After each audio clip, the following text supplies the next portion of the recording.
नमस्तु अनंताय सहस्रमूर्ते सहस्रपादाक्षि शिरूरभावे सहस्रनाम्ने पुरुषाय शाश्वते सहस्रकोटियुगधारिणे नमः।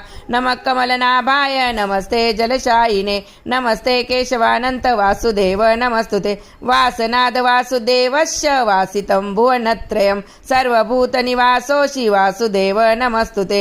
नमो ब्रह्मण्यदेवाय गोब्रह्मण्यहिताय च जगद्हिताय कृष्णाय गोविंदाय नमो नमः। आकाशात् पतितं तोयं यथा गच्छति सागरं सर्वदेव नमस्कार केशवं प्रति गच्छति। भवे भवे यथा भक्ति पाद्योस्त्वन्न जायते तथा कुरुष्व देवेश नाथस्त्वन्नो यथा प्रभो। नाम संकीर्तनं यस्य सर्वपाप प्रणाशनं प्रणामो दुःखशमनस्तन्नमामि हरिं परं तन्नमामि हरिं परं तन्नमामि हरिं परं। हरे नमः हरे नमः हरे नमः।